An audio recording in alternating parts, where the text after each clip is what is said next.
Bonjour à tous et bienvenue dans votre émission du Défaussé. Le Défaussé, c'est quoi ? C'est une émission hebdomadaire qui vous présente du jeu de plateau, jeu de rôle, jeu de société en tout genre. Je suis bien entendu accompagné de ma pote Alex. Hello. Tu vas bien ? Bah écoute, là je suis très très contente de ce qu'on va faire aujourd'hui. Moi aussi, et on est dans un endroit un petit peu spécial. Je sais pas si ça s'entend un petit peu à la résonance de la pièce, mais nous sommes au Mésia, au 84 rue René Boulanger. C'est la première fois que nous enregistrons là-bas, et pour fêter ça, on a toute la salle pour nous, parce que tout est réservé. La salle du bas, ouais. C'est très très cool. Et nous ne sommes pas seuls pour cet enregistrement, nous sommes accompagnés de Maximilien de chez Libellude. Bonjour. Bonjour à vous. Comment vas-tu ? Très bien. Pas trop long le voyage pour venir jusqu'à Paris ? Non, pas long. C'était tôt, mais pas long. Tôt. Ok Maximilien, tu es là pour nous présenter un jeu et je vais te laisser la parole d'ailleurs à ce sujet. Qu'est-ce que tu nous présentes ? Alors moi je viens vous présenter Obscurio, la prochaine sortie de Libellude, qui sortira en septembre 2019. D'accord. C'est le premier jeu créé par l'Atelier. Donc l'Atelier, c'est un studio de game designer, comme on pourrait dire. Alors attends, le premier jeu, parce qu'il me semble que de l'Atelier, il y a aussi One Key.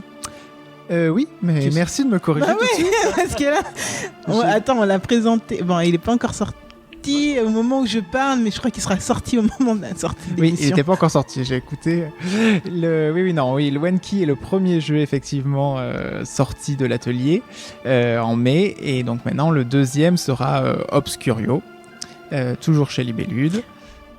Alors, on se demandait ce qu'était l'Atelier. Est-ce que tu peux nous en parler ? Alors, profitons-en, oui.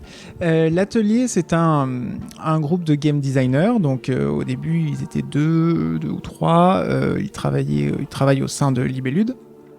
Et Régis Bonnessé a choisi de créer un peu ce concept de studio de développement, de création ludique, pour promouvoir cette création. Et donc, ils ont choisi comme nom l'Atelier, puisqu'il y a un petit côté un peu artisan du jeu. Ouais. Et donc l'Atelier a eu son premier jeu avec One Key, le deuxième sera avec Obscurio. Et là, il y a le week-end dernier, ils étaient à Paris Ludique pour présenter leur autre prototype aux différents éditeurs de jeux de société. Prototype qui a un nom, qui est secret Plusieurs, ils ont beaucoup de prototypes. Okay. Il y a plein de noms, je pourrais pas trop m'en souvenir, et puis je veux pas communiquer à leur place. Donc, D'accord. Et donc du coup ils ont présenté alors c'était au début peut-être une présentation pour montrer qui ils sont, que l'Atelier, bien qu'issu de Libellude, ils sont voués à être un studio indépendant. Donc il y aura forcément un lien, ne serait-ce que parce qu'ils emménagent juste à côté de nous, donc ce qui est déjà pas mal comme lien, effectivement. Et donc voilà, mais sinon voilà, c'est un studio qui est voué à créer des jeux et à attacher de se financer par les droits de ces jeux. Ok. Et du coup, Obscurio. Donc Obscurio, donc nous venons avec Obscurio, nous sommes dans un jeu de communication par l'image. Donc certains diront encore. Ah, des jeux qu'on connaît. Alors évidemment, chez Libellude, on a fait pas mal de jeux de communication par l'image. Après, ce qu'on veut, ce que moi j'aime bien répondre, c'est quand on sort un jeu de poste d'ouvrier, ou quand on sort un jeu de card driven, enfin non, je vais pas le retrouver. Ou un jeu de draft ou un jeu, voilà. Par exemple, on dit pas encore un jeu de poste d'ouvrier. C'est vrai. Donc du coup, voilà, non, la communication par l'image, c'est un mécanisme de jeu, et donc du coup, on sort un autre jeu avec cette mécanique, mais elle est bien différente. On peut le voir par donc Mysterium, où on découvrait un peu le coopératif asymétrique avec la communication par l'image. Ensuite, on a eu Shadows Amsterdam, où là, on est plus dans l'équipe, la rapidité. Et puis, on voit bien qu'il y a des gens qui vont adorer Shadows Amsterdam ou qui vont le détester, et au contraire, adoreront ou détesteront Mysterium. Pour One Key, on est... Alors, je sais pas si j'en parle, si vous allez en parler dans le podcast. De toute façon, en fait, il sera déjà sorti au moment où sortira cet épisode, donc vas-y. Donc c'est bon, on peut faire un petit redit. Et donc du coup, dans One Key, là, on revient dans un jeu beaucoup plus... Alors, on quitte un peu le côté atmosphère et l'ambiance de Mysterium pour entrer dans un jeu bien plus rapide, addictif, facile à installer, les règles se comprennent super rapidement. Donc voilà, Zem a été fan. Deux ambiances. Zef a adoré One Key. One Key, moi je le sors beaucoup effectivement parce que Il n'y a pas besoin d'expliquer. On joue en même temps, c'est très intéressant. Ouais, mais je l'ai adoré. C'est c'est tout l'univers de chaque image en fait qui est complètement fantastique. Et j'étais fan. Alex était folle à chaque fois. Oh mais trop bien cette image. Regarde, faut la voir en photo. Ah mais celle-là, elle est trop bien aussi. Et il y a un côté vraiment parlant en fait dans le jeu qui est cool. Nayed a fait un très beau travail sur ce jeu effectivement, comme d'habitude. Et donc oui, Anki la visée était aussi dans le style graphique un peu plus d'humour, puisqu'on a des petites scènes qui sont... Alors peut-être qu'on n'est pas là à spoiler, mais on rigole quand même, on sourit à chacune des petites scènes quand on voit les détails. Il y a plein d'influences sur chaque scène, c'est proche d'un Miyazaki en fait dans l'idée. En fait, j'adore cette image. Là, c'est foutu. Si on parle de One Key, on est reparti pendant un moment, donc je reprends le micro. Mais du coup, donc chronologiquement, maintenant, nous arrivons à Obscurio, qui sortira donc en septembre 2019. Dans Obscurio, on revient dans un coopératif asymétrique, donc un peu comme Mysterium, disons-le. Mais donc aussi avec de l'ambiance, donc on a une atmosphère. Donc là, on n'est plus des médiums, mais nous allons être un groupe d'aventuriers, un groupe de mages, qui se sont rendus dans une bibliothèque pour récupérer le grimoire qui leur avait été volé. Mmh. Et une fois qu'ils ont récupéré ce grimoire, maintenant il faut sortir de la bibliothèque le plus vite possible avant que le sorcier ne les attrape. Et le problème, c'est que la bibliothèque est un véritable labyrinthe. Donc dans ce labyrinthe, à chaque fois, dans cette bibliothèque, il y a des pièces tout à fait identiques, toutes composées de 6 portes. D'accord. Et à chaque fois, il va falloir trouver la bonne porte pour pouvoir passer à la salle suivante, parce que sinon, passer dans une autre porte nous fait une boucle où on revient dans cette salle. La porte se ferme, etc. Donc en fait, à chaque fois, il n'y a qu'une seule porte parmi 6 qui est la bonne. Heureusement, le miroir magique, le grimoire magique est là pour les aider, puisque lui, grâce à sa magie, va pouvoir essayer d'interpréter et trouver la bonne porte. Puisque la seule chose qui différencie ces portes, ce sont des illusions qui se créent et qui vont permettre du coup de choisir la bonne porte. Et le grimoire, lui, il va aléatoirement s'ouvrir sur une page pour être dans la thématique. Pour montrer du coup quelle porte on doit utiliser. Coup, il y aura sur ces pages des images, des scènes, et lui, il a des petits papillons magiques qui viennent se positionner pour pointer des détails qui permettront de comprendre où est la porte. Parce que c'est un livre magique, mais il ne parle pas. J'adore le thème que tu viens de nous donner. Parce que moi, mon problème avec One Key, de toute façon, l'épisode est sorti, vous l'avez entendu, c'est que le thème, il n'y en avait pas pour moi de thème. Et c'était un gros manque. Mais alors là, tu m'as vendu le jeu, rien qu'avec... Non, mais vraiment, comme quoi, ça joue de fou. Zef, il est en train de se moquer de moi parce que de toute façon, il est accroché aussi. Donc voilà, mais au final, franchement, moi, là, tu m'as vendu quelque chose, voilà. Dans la mécanique, du coup, le grimoire est joué par quelqu'un, j'imagine. Tout à fait. Grimoire va être une personne qui accompagnera les aventuriers, mais qui ne pourra pas parler. D'accord. Là, pour revenir sur le côté wiki du truc, on est sur quoi? Sur un jeu à combien de joueurs? Pour des parties de combien? Alors, donc, dans l'Obscurio, on va jouer sur la boîte de 2 à 7. De 2 à 7, oui. Oula, j'ai un petit doute. Ah bah c'est pas professionnel tout ça. Non, mais on peut 2 à 7 ou 8, mais je crois que c'est de 2 à 8, puisque Mysterium c'est de 2 à 7, donc Obscurio est de 2 à 8. En sachant que de 2 à 4 joueurs, il n'y a pas une composante du jeu que je n'ai pas encore abordée, puisque c'était le petit effet... Ah, vas-y. Parmi nos groupes d'aventuriers, dans ce groupe d'aventuriers, on essaye de s'échapper. Ah non, il y a un traître. Ah putain. Mais il y en a un qui s'est laissé corrompre. Ah putain, Alex. Par le sorcier. Attends, c'est juste de 2 à 4 joueurs? Ou c'est plus? De 2 à 3 joueurs, il n'y a pas de traître. Ah d'accord, c'est au-delà à partir de 4 à 8. Ah si, du coup, on va jouer avec un traître là. Il y a un traître.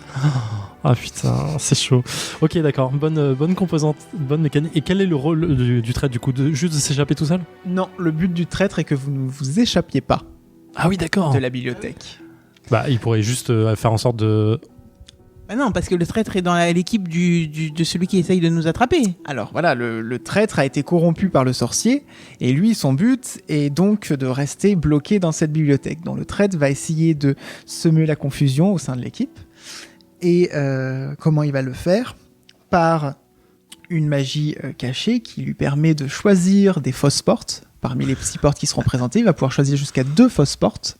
Donc du coup, ça va rendre le choix encore plus difficile, puisqu'il aura vu les indices et il va en déduire des cartes qui seront utilisées comme des fausses portes. une autre option est que au moment de la délibération où les joueurs vont échanger pour discuter, savoir quelle est la bonne porte, et déjà il va pouvoir foutre un peu la merde discrètement évidemment. Mais ensuite, dernière chose, c'est que on est dans cette période, il y a un sablier, puisque plus le temps passe, plus on prend de temps pour décider, plus nous aurons de pièges dans la salle suivante, ou au prochain tour, parce que si on ne bouge pas, on reste dans la même salle, mais il y aura quand même des pièges. D'accord, faut se mettre rapidement il d'accord. peut essayer aussi de faire perdre du temps. Après, si on a quelqu'un qui réfléchit à chaque fois en disant « Oh là, je suis pas sûr. Non, mais vous êtes sûr, cramé, moi je suis pas sûr. » Voilà, c'est un peu cramé. Ok, et la fin de partie se déclenche à quel moment du coup ? Alors, donc, du coup, pour rentrer un peu plus, nous avons un total de 6 pièces à traverser. Donc, une fois qu'on sort de ces 6 pièces, les aventuriers gagnent la partie. Le traître gagne la partie si les aventuriers n'arrivent pas à sortir de ces 6 pièces. Et comment ça arrive ? Ça arrive parce qu'ils arriveront à 0 de cohésion, 0 point de cohésion. Les points de cohésion sont des mauvais points que l'on va retirer. On commence avec une vingtaine de points de cohésion. Et à chaque fois qu'un joueur désigne une mauvaise porte, choisit une mauvaise porte, il va prendre un point de cohésion. Il va faire perdre à son équipe. 20 points et 6 portes, c'est-à-dire qu'on se gourre énormément en fait. Oui. Putain, en fait, c'est chaud. Pourquoi on se gourre ? C'est pas qu'on se gourre énormément. C'est qu'on est libre de son choix. Oui. Tout le monde va pouvoir voter pour la porte qu'il souhaite. Ah, et c'est là où il y a la majorité, j'imagine. Eh ben non. Non. Simplement, une personne trouve la bonne porte, nous passons à l'étape suivante. Ah ouais, c'est violent. Donc du coup, il suffit qu'une personne parmi nous trouve la bonne porte et nous passerons à la salle suivante. En fait, ça paraît à la fois simple et très dur. Parce que du coup, il faut... Ah, d'accord. On se dit, mais on va tous chacun voter. prend une porte. Voilà, chacun prend une porte. Tout simplement. Mais il n'y a pas assez de points de cohésion sur la tactique. d'accord, ok. Et puis évidemment, il n'y aura peut-être pas tout le temps quelqu'un qui va changer le traître. Lui, ça ne sera pas forcément à son avantage que tout le monde prenne une seule et même porte. Oui, logique, ouais. Ah, pas mal. Firiel, arrête de parler, j'ai envie de jouer. Bah écoute, si on est raccord sur ça, on va y aller alors, je pense. C'est pas mal. On y go ? Très bien. Allez, go. Non, mais la colonne, elle est Non, colonne, là-bas aussi, un petit peu tôleux aussi. Ouais, mais c'est pas du tout la même chose. Et là, on a vraiment les yeux de la grande. Ouais, non, moi je pense que c'est plus la part. Je suis d'accord aussi, je suis Alex. Moi, je pense qu'il ne faut pas. C'est celle-là. Mais c'était une bonne carte de traite, moi, je trouve. Ouais, moi je trouve que. Mais de toute c'est façon, pas mal. il est cramé le. C'est tout. Il prend ça et on en est une. Mais là, il faut bien l'observer parce que. On a sa main droite. Il faut observer ce qui n'a pas été choisi. Ouais, mais Il y a pas de verre, il y a pas de verre. Essayez pas. Il y a du verre là aussi. Il y a pas de. Là, les Mais si animaux, j'y vais, il y a pas. du verre en face. Ouais, c'est ça, Après- pas de verre. Après, je ne veux pas faire le traître, hein, Mais normalement, dans une partie, vu qu'on a de l'avance, il serait un peu. Je vous ai dit qu'au cas où, dans une partie. ça vient où Tu ça nous as fait Je crois que c'est celui qu'on a pris, qu'on a viré. Oui, c'est celui qui a été viré par le piège d'avant. Oui. Ah, piège avant, on a viré. Ouais, je voulais pas qu'ils pensent que. Il y aura deux pièges. C'est la quatrième. Ah ouais, genre vous aimez pas les gens. Ouais, Je savais que ça te plairait. T'aurais dû attendre pour avoir les 4 pièges, donc ça serait démarrant. On est en plus les Il y en a une deuxième comme ça. On est vu caché. on est Notre numéro 6, dessus, genre en t'as deux plus, portes c'est- cachées Il sur y en a le une qui est horrible. Et nous sommes de retour dans le défaussé après une partie d'Obscurio de 34 minutes et 27 secondes. Je dis ça à peu près au hasard parce que j'ai pas vraiment calculé la partie. J'allais dire, tout est faux alors à chaque fois qu'on t'en entend. Non, normalement c'est vrai, mais là effectivement j'ai pas eu la présence d'esprit de lancer le chrono, mais on a calculé que ça faisait environ une demi-heure de partie. Alors ma chère Alex, je vais te passer la parole tout de suite. Qu'est-ce que tu as pensé de cette partie ? Eh bien, pour moi, Obscurio, c'est un grand oui. Parce que, je donne mon avis direct. Hein. Alors déjà, la thématique m'avait vraiment, vraiment bien hypé. Donc merci Maximilien pour ce petit topo au départ. Et ensuite, en fait, c'est vrai qu'on retrouve les dynamiques de deux jeux que je surkiffe, qui sont Mysterium et Loup-garou. C'est-à-dire que nous avons un traître dans la partie et rien que ça, c'est juste énorme. Moi, j'adore vraiment, vraiment les jeux avec une personne qui peut te retourner le jeu et te faire de la merde, style Dany. Ouais, peut-être plus Dany que le garou d'ailleurs. Ouais, je pense que plus Dany. Un joueur qui essaye de foutre la merde. Bon là, notre pauvre retraite était un peu dans le mal. Il était un petit peu en PLS parce que du coup, on l'a cramé premier tour. Donc c'était compliqué On pour a lui. eu un doute au premier tour, on a confirmé au deuxième. C'est ça. Mais bon, dans tous les cas, c'était compliqué pour lui. Alors voilà, c'est ça. Moi, par rapport à la partie, comment elle s'est déroulée, c'est vrai que j'ai pas tout de suite, par exemple, vu cette dimension loup-garou.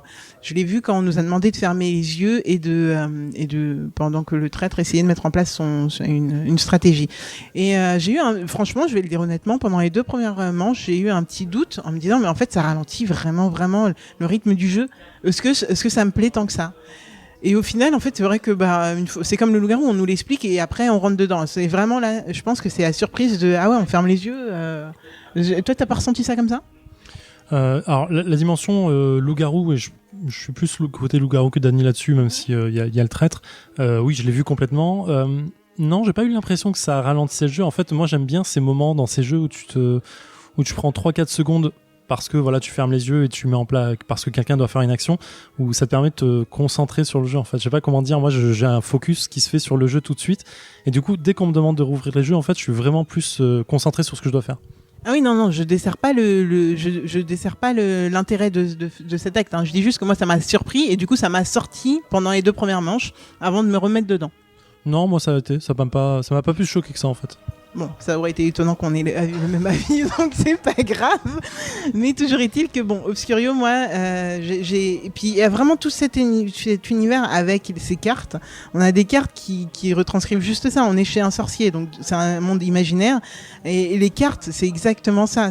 On a du tout et du n'importe quoi. On a des nains, on a des trolls. À un moment, j'ai vu, il y a une carte où il y a un gnome qui est dans un verre renversé de vin en train de lui-même boire du vin. Enfin, c'est n'importe quoi. Moi, je suis à fond. C'est un univers que je surkiffe. Je pense que très clairement, c'est un jeu qui va finir au travail, encore une fois. Ouais, je pense, ouais. Ouais, mais je te rejoins complètement sur la vie générale du jeu. Moi, j'ai kiffé beaucoup, mais bon, c'était déjà vendu à la présentation, on va pas se le cacher non plus. Effectivement, le côté jeu à découvert d'images, j'adore ça. Le jeu un peu à la Mysterium, voilà, Mysterium, ça reste un de mes jeux favoris ici, donc c'était vendu. Le côté traître, bon, là-dessus, je rejoins Alex, c'est toujours cool d'avoir un traître dans un jeu parce que ça, en fait, ça met un petit piment très simple et même s'il se fait découvrir, ça permet d'évaner facilement, ça permet de mettre une ambiance complètement. Ça met l'ambiance autour de la table. Mais voilà, c'est clair. et ça fonctionne de ouf. Juste sur les 2 premiers tours, j'ai eu un moment mais en fait le jeu est trop simple. Parce qu'on a rushé les 2 premières portes en mode on savait exactement où on allait. Et je crois que c'est au 3e tour où on s'est dit oh, ok, ça peut être pas mal de choses. Et en fait là j'ai vu effectivement la profondeur du jeu arriver. Et comme on dit, en fait, comme on est très gamer, ça paraissait, et que notre cher maître du jeu était quand même assez précis, ça fonctionnait bien. Mais c'est un jeu comme on le disait, hein, ce jeu de représentation d'image, en fait, finalement, c'est les joueurs qui font tout le sel du jeu. Et il suffit d'avoir n'importe quel joueur qui soit un tout petit peu à côté de la plaque, et ça fonctionne tellement bien. Alors, il faut préciser qu'on est dans un contexte assez particulier. Comme on le disait, on est au Mésia et avec Libellude.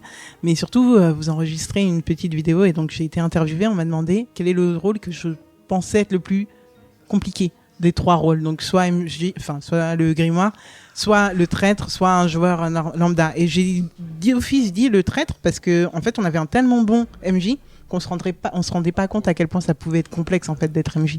Je pense que le grimoire c'est un taf qui est assez complexe. Mais là, comme en fait dans notre partie, celui qui a galéré c'était le traître, on s'en rend pas compte. Mais j'ai tellement hâte de rejouer les autres rôles pour me rendre compte c'est tellement les joueurs comme tu disais Zef qui font le jeu. Maximilien, je sais pas parce que là c'est vrai que nous on est tellement à fond qu'on fait un petit peu une discussion à 2. C'est mieux que je dois en train d'argumenter non mais là si vous étiez tous en train de casser, je serais obligé de dire non c'est pas ça. Là c'est bien, moi je souris, j'écoute, c'est parfait. Alors est-ce qu'on t'a pas déjà parlé de ce que je disais là, le petit bémol que j'ai eu sur le rythme? Sur le rythme, effectivement, ça peut, une partie où on a des joueurs qui sont posés et il ne se passe rien, on ferme les yeux, c'est toujours un moment qui ralentit dans le jeu, et donc ça peut être un moment qui est pas génial. Après, on a l'avantage que il y a qu'une seule action, c'est choisir jusqu'à 2 cartes, donc ça peut être fait vite. Il faut que le grimoire de préférence soit plutôt expérimenté, au moins il va faire rapidement le choix, parce que si le grimoire fait attends t'as dit quoi, etc. Oui, là il y a un risque, mais moi je trouve que tant qu'il est limité ce temps, c'est très intéressant, parce que effectivement on se tait, on se redit bon alors il y avait lui, il y a ça, bon ok, et puis en fait comme on a vu juste avant le grimoire, moi je sais que pendant ce temps-là je réfléchis à ce que j'ai vu, les indices, et j'essaie de me dire qu'est-ce qui va se passer ensuite. Comme Zef quoi. Je suis trop focus sur le jeu. Non mais c'est génial, je te coupe un peu, mais c'est génial cette notion de traître, vraiment, c'est con, je le disais pendant la partie, mais c'est bête, mais c'est vrai en fait, parce que tu cherches le traître et comme à loup-garou, tu fais attention autour de toi en fait. Tu regardes, t'écoutes, tu dis ah. Il y a un bras qui a bougé, il y a un truc qui a bougé. Et en fait, quand je disais, tu regardes les positions des mains quand tu rouvres les yeux, c'est con, mais c'est vrai. Quand je ferme les yeux, je regarde à peu près autour de moi comment sont les mains, et quand tu réouvres, tu vois qui a bougé ou pas, en fait. Ouais, mais quand t'as dit ça, j'étais en train d'analyser parce que comme on était filmé, moi, je me suis vraiment dit, faut pas que les mains elles soient en dessous. Donc au début, j'étais comme ça, et au moment où tu le disais, enfin, comme ça. C'est très radiophonique. J'allais dire, elles étaient au-dessus, avec coude sur la table, et après, justement, je les avais plutôt en bas sur mes genoux, quoi. Donc je me suis dit, mais et là je voulais te dire, mais tu racontes la merde parce que non, mais à ce moment-là on n'était pas encore super sûr du trade, je crois, ou je sais pas, mais du coup j'ai pas pu contrecarrer ton truc. Bah, c'est juste qu'en fait c'est une des analyses que tu fais sur le traître. Après t'as la façon de jouer, donc tu recoupes avec ce que la personne a dit avant ou après, le nombre de, enfin tu le fais ça plusieurs fois, donc finalement tu vas peut-être voir que la personne elle bouge tout le temps, donc ça a rien à voir, mais c'est une des analyses comportementales. T'es un malade en fait, t'analyses comme étant un vrai malade. Et puis non, mais tout le monde fait ça. Combien de parties loup-garou où quand tout le monde ouvrait les yeux, genre les loups-garous avaient les mains sur les yeux, du bien genre sûr, mais de toute façon je n'ai rien vu. C'est déjà qu'on se réveille. Ah mince, ça a été long. Je savais pas, je me suis presque endormi. De toute façon les bons traîtres après savent utiliser ça contre les autres. Bien sûr. Mais voilà, donc pour revenir sur le jeu, t'as parlé d'illustration, Alex, et je vais rebondir très tardivement dessus. Elle défonce, tout simplement, ça tue. Toutes les illustrations sont pas du même auteur. Tu disais qu'il y avait Xavier Colette qui avait fait le graphisme général du jeu. Voilà, donc Xavier Colette a fait la cover, il a fait aussi les éléments de jeu, les personnages, et ensuite pour ce qui est les cartes illusions, donc les cartes qui permettent de communiquer et de faire les portes, là c'est le studio M81, donc ceux qui ont réalisé Shadows Amsterdam, et qui ont aussi fait quelques cartes vision de Mysterium. Ouais, mais ça se sent, hein, toutes les illustrations. Enfin, on ressent la patte de Colette sur le graphisme général et sur les personnages des joueurs. Et effectivement, on ressent le Shadow, le côté, la patte de Shadow sur les graphismes, sur les couleurs, la mise en page et tout. Et vraiment plus, ça. Par rapport à Mysterium, on va dire que les cartes illusions sont un peu plus colorées, un peu plus vivantes. Il y a ce côté un peu magie. Mais par rapport à Shadow, c'est un peu plus sombre. Ah oui, ouais. oui. Oui, clairement. Mais voilà, c'est un gros oui, comme Alex l'a dit, ça va finir à la maison. Hein. Ça finit à la maison, ça. Faudra refaire des parties avec des traits. Mais ça finit quand à la maison? Tu peux nous rappeler un petit peu quand est-ce que ça sort, de qui, comment, quoi, combien, tout? C'est parfait, tu me gères tout, j'ai plus rien besoin. Voilà. Donc du coup, Obscurio sort en septembre 2019. On n'a pas encore la date exacte, même si ce sera normalement au mi-septembre. C'est un jeu de 2 à 8 joueurs, sachant que de 2 à 2 et 3 joueurs, évidemment, on joue sans le traître. Oui, sinon c'est trop facile. Que ce soit bien dit, que les gens ne disent pas en prenant la 3, mais on joue, il n'y a pas de traître. Ben non. Et ensuite, ça se joue jusqu'à 45 minutes. Là, on a fait une partie d'une demi-heure. Ça peut aller un peu plus vite, effectivement, si le traître est vraiment bon ou le grimoire est vraiment nul. Et la dernière information habituelle, c'est à partir de 10 ans. 10 ans et plus. D'accord. On a une ordre de tarif environ? On sait, oui, à peu près 40 €. Ok, classique. Voilà. Ça marche. Format de boîte là. Parfait, bah écoute, merci beaucoup. Merci de ton temps, merci de cette présentation. Et j'espère qu'on pourra te revoir bientôt dans le Défaussé avec d'autres présentations de jeux. Avec plaisir. Alex, on se retrouve la semaine prochaine? Ouais, semaine prochaine. Ouais, je sais pas comment ça se fait que tu m'as pris au dépourvu alors que je la connais cette question. Mais ouais, rendez-vous la semaine prochaine. C'est moi qui serai aux commandes. Ouais. Donc voilà, la semaine prochaine, Alex, et je t'ai coupé en plein milieu. Allez, ciao.